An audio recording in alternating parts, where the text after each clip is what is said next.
return of Major League Basketball took a troubling turn on Monday when the league's worst fear became reality: an outbreak of positive coronavirus tests within a team. The Miami Marlins postponed their home opener against the Baltimore Orioles on Monday, 4 days after the season opener, after learning that 14 members of the team's traveling party, including two coaches, had tested positive for the virus. The outbreak was first reported by ESPN. The health of our players and staff has been and will continue to be our primary focus as we navigate through these uncharted waters.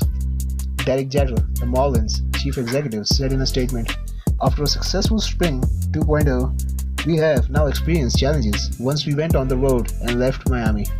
Postponing tonight's home opener was the correct decision to ensure we take a collective pause and try to properly grasp the totality of the situation."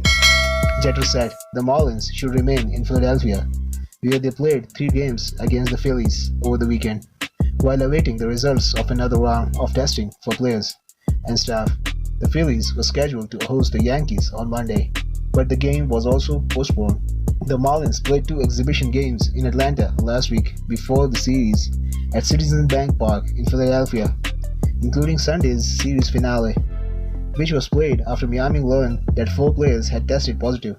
Manager Don Mattingly changed starting pitchers for that game, replacing Jose Urena, who had reportedly tested positive but told reporters later that the team never really considered not playing.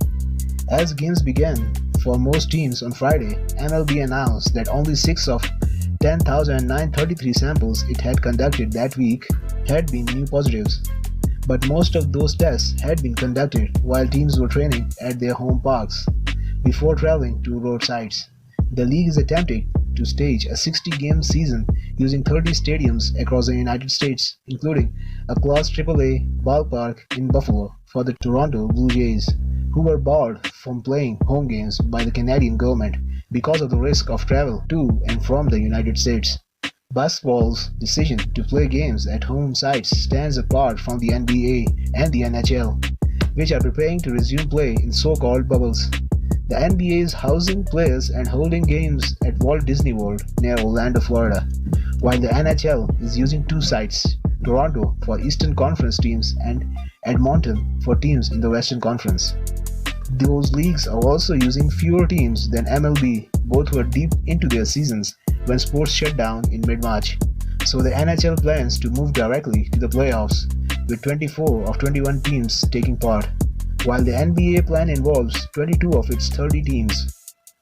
In an interview with the New York Times in May, Rob Manfred, the MLB commissioner, outlined the challenges of where and how to stage a season. One of the things that floated up from one of the experts is gee whiz.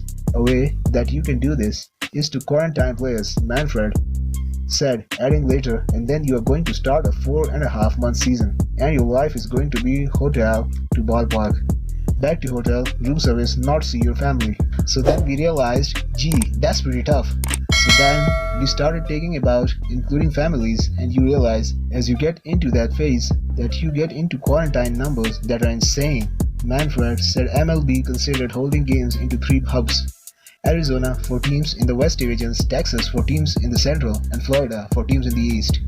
That makes sense because those states seem to be more receptive to letting us play, Manfred said. But as baseball considered that plan, the spread of the virus ebbed in some parts of the country and businesses began to reopen. Baseball then shifted its focus to playing in stadiums with no fans, while following extensive health and safety protocols. To reduce travel, teams would play only within their geographic divisions. Yet reduced travel is still travel, with all it entails: flights, bus rides, checking in and out of hotels, hauling equipment from clubhouse to clubhouse, and so on. And even as the league prepared to start play, it understood the risk of positive tests. Some of the official safety rules seemed unrealistic and have been routinely broken, such as the ban on high-fiving and spitting, strict social distancing in the dugout, and replacing any ball touched by multiple players.